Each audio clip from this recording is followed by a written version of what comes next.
video. If this is your first time watching us, please don't forget to subscribe to our channel and activate the bell so you get notified with every single new video we upload. If you like what you see, please don't forget to like, share, and add a comment to let us know what would you like to see in our future videos. So the word Khalil in Arabic means the loyal, loving companion. And that name was given from Allah to Prophet Ibrahim because he had pure love and devotion to Allah and to worship Him. And because his remains are buried in that beautiful city, that city in Palestine was called or named Al-Khalil. Al-Khalil is one of the ancient cities in Palestine. It has a history that goes 6,000 years ago. It's beautiful, and it's like the second holiest city in Palestine for Muslims because it has the remains of Prophet Ibrahim and some of his family members. The people of Khalil known to be really gracious, really great merchants, but also really gracious and generous. Till now, Al-Khalil is known by the city that nobody sleeps hungry in. They have something like called tikiya. Tikiya in Arabic, it's like a place where you actually provide free food to all the people in need. And the people in Khalil, they cook big meals every day to make sure that no one's go to bed hungry. Also, there is a story about two big families, or two of the biggest families in Khalil. The family called Maraqa and the other family called Quedra. Maraqa actually means broth and Quedra actually means like a cooking pot. These two families used to cook lots and lots, like a big quantity of meat and broth, and they put it in qidras, or like multiple pots, and they put it in a certain corner in the city, so any person in Khalil can stop by with his bread and take what he needs from the broth and the meat, no questions asked, and free, no money. So as we said, the people in those cities, they always keep an eye on each other and make sure that everyone is satisfied and they have something to eat and they have a full tummy to go to bed with. Today we're gonna making one of the most traditional Khalili dishes. It's called Al-Qadra Al-Khaliliya. It's basically a dish based of rice and meat, mainly lamb meat.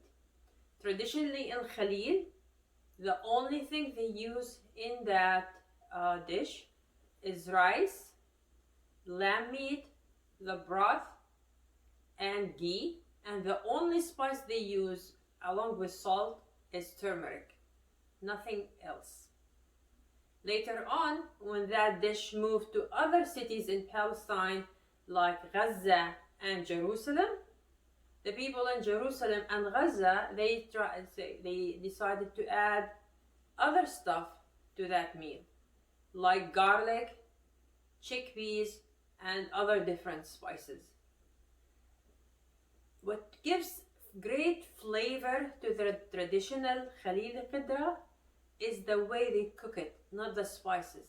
Because Qidra traditionally needs to be cooked in a brass pot in a clay oven and using meat of young, fresh local lamb.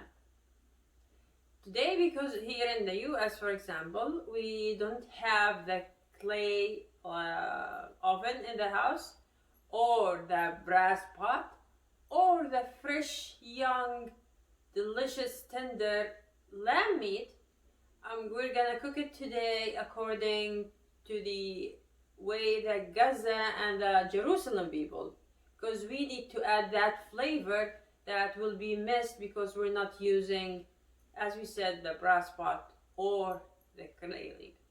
So today we'll be cooking it like the Gaza and the Jerusalem and the Nablus and the other people do it, with those additions, and hopefully you will enjoy it. So the first step in preparing the idra, the Khalili idra, is to cook the meat. We're gonna be using lamb meat. It's the best meat and it's the traditional meat to use. So here we have 1 tablespoon of ghee. Ghee is the best and the traditional way to do it, not oil or anything, ghee. We have 1 tablespoon of ghee and it's heating. Remember, in the authentic way, all of this, all the steps of the idra is done in that beautiful clay oven. It's not on the stove. But because unfortunately we don't have that available in our houses, we are gonna do all the cooking on the stove. And to compensate for the flavor that the clay oven and the brass pot adds to the idra, we're gonna be using the spices that we're gonna be using now. So the ghee is heating. Should be good now.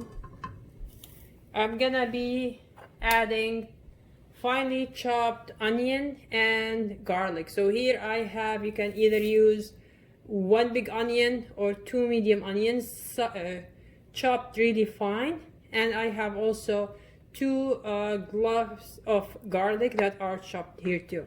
I'm gonna be adding them to the pot.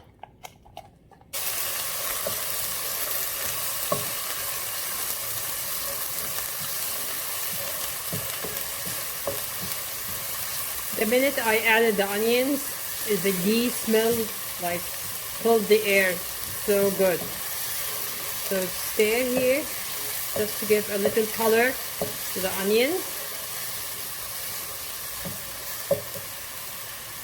And then here I'm gonna be adding the lamb meat. You can use boneless lamb meat or with bone. I prefer using boneless, but you know the bones add more flavor, but with kids it's better to use the boneless.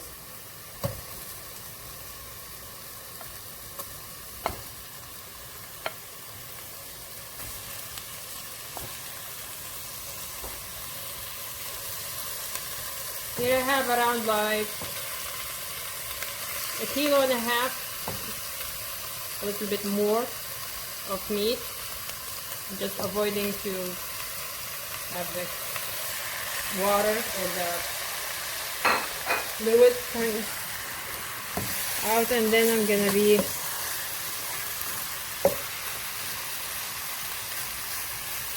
stirring it here. Oh, this is all on high heat.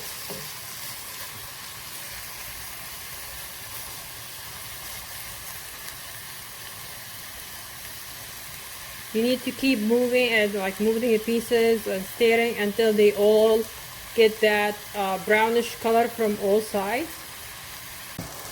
So here I have all the meat pieces. I've browned a little bit. So the next step, I'm gonna be adding chickpeas. Chickpeas are soaked. They're not cooked, they're just soaked overnight. I'm gonna add them here with the meat so they can cook with the meat and take the flavor of the meat too.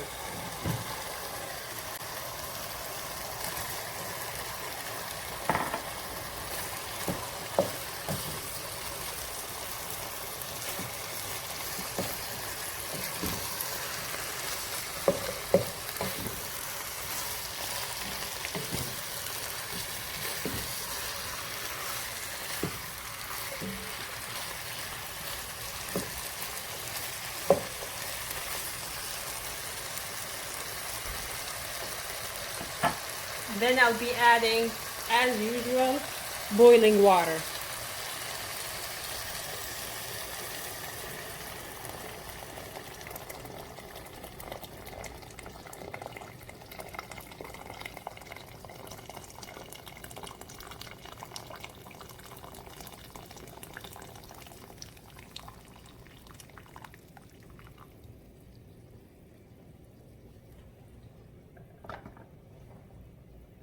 I'll wait until it boils again, and then be removing any froth that can come to the surface. Now I'm ready to add my spices.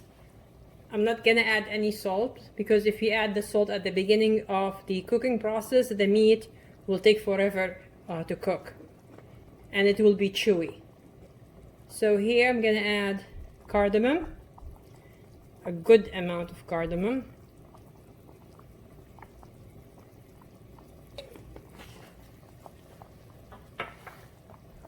Allspice,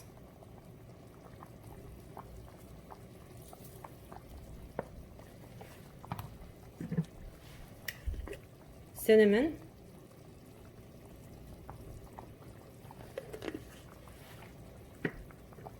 black pepper,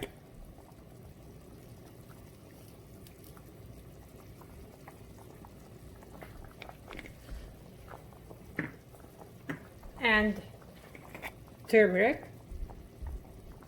That's the star of this dish.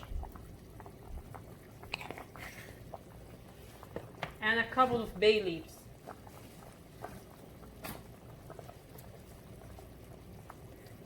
Since it boiled really well, I'm gonna reduce the heat to like medium low, cover it, and leave it for around an hour or so until the meat is done.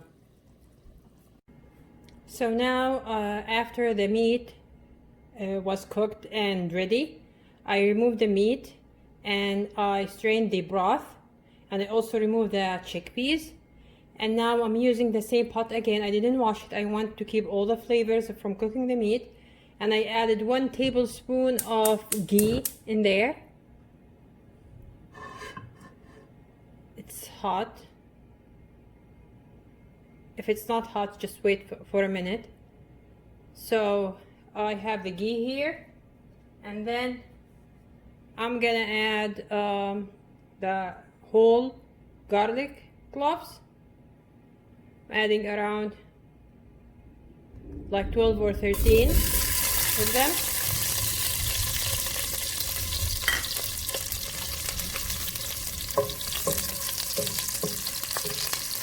I'm gonna toast them a little bit.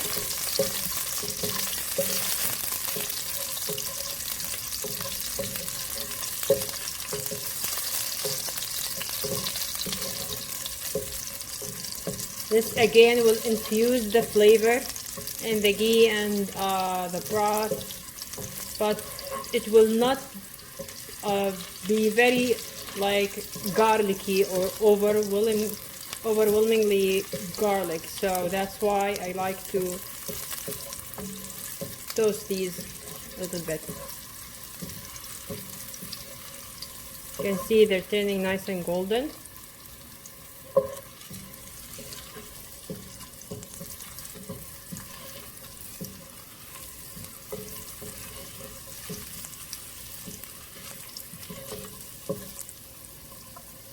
Then I'm gonna add the chickpeas, and then I'm gonna add my spices.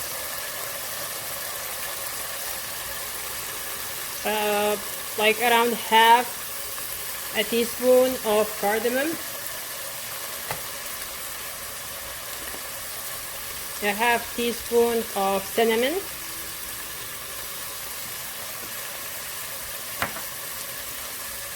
half a teaspoon of allspice,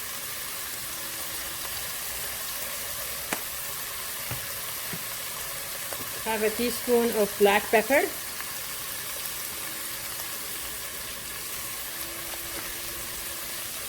and then I'm gonna be adding coriander, around 1 teaspoon,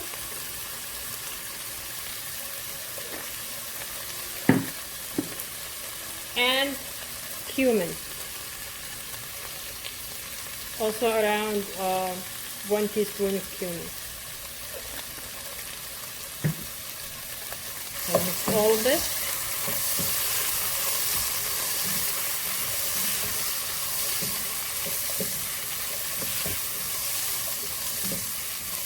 And I'm gonna be adding the star, which is the turmeric.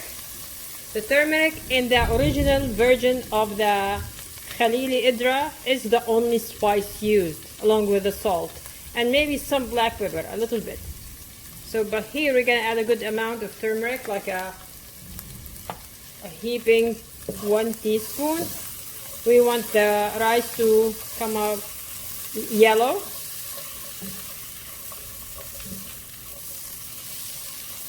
And then I'll be adding the broth.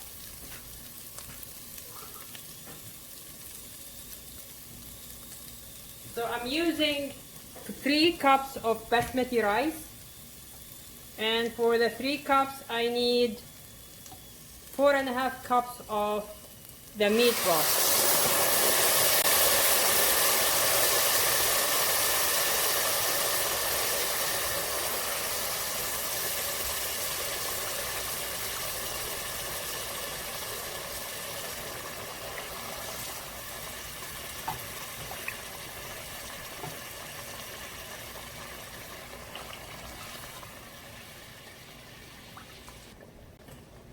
Then I'll be adding the salt, around 1.5 tablespoons of salt.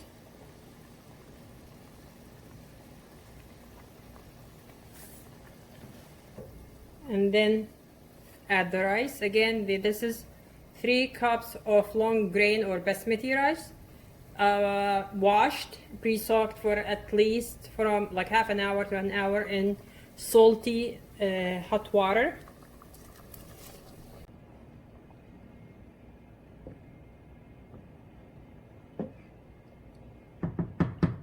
Keep it on high until you see that the liquid disappeared from the surface of the rice. And you see like big bubbles on the surface. As you can see here, like the liquid is almost disappearing from the top. I have those big bubbles on the surface of the rice. So what I'm gonna do here is I'm gonna add the meat pieces on the top.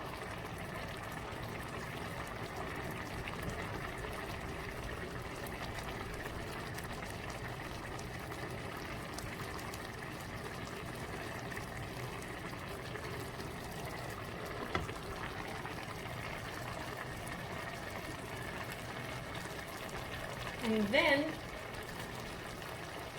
I'm gonna put a nice like tablespoon of ghee on the top.